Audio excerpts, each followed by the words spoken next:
Hi friends, नमस्कार, जय जगन्नाथ। शुभ सकाळ। चलत आज वीडियो स्टार्ट करिया। आज ब्लॉग रे माछ कटा आरंभ हम। मु देखो माछ काटिया नहीं तादेर पाउस लगे दूची।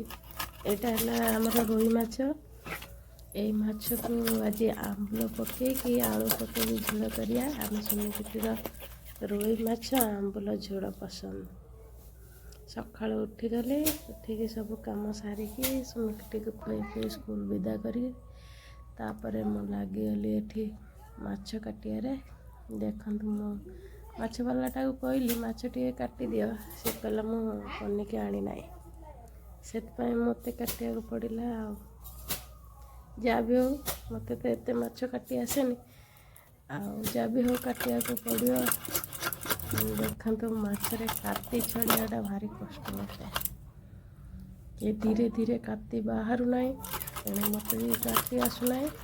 जा भी हो धीरे धीरे धीरे धीरे काटी गुड़ा काढ़ी काटबी। आ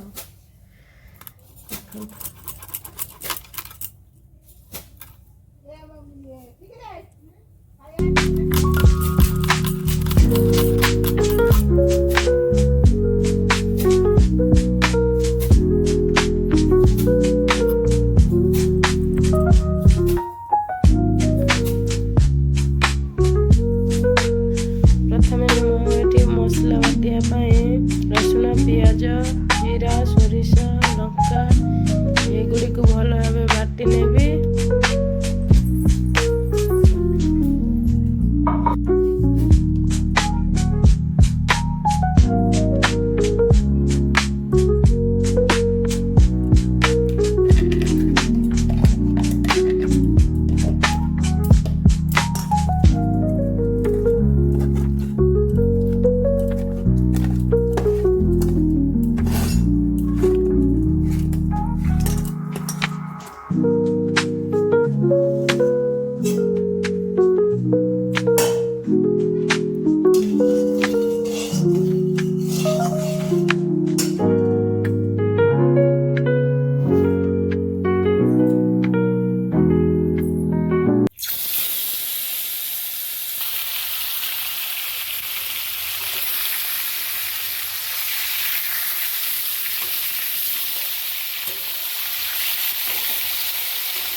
सोरिष, जीरा, टमाटर, लंका, रसुण बटा, हल्दी गुंड, लुण सब पकड़ मसला भूल।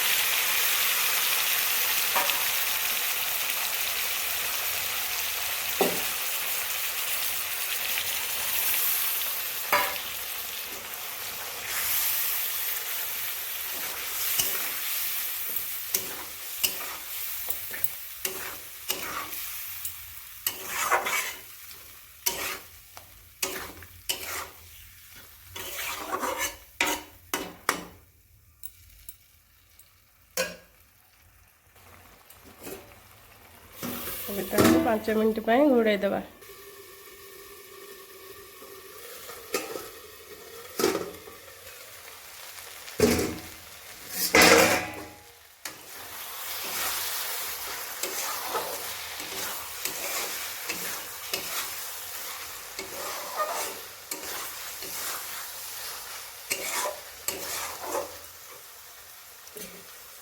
एबे हमें एथिरे पानी ऐड कर नबा।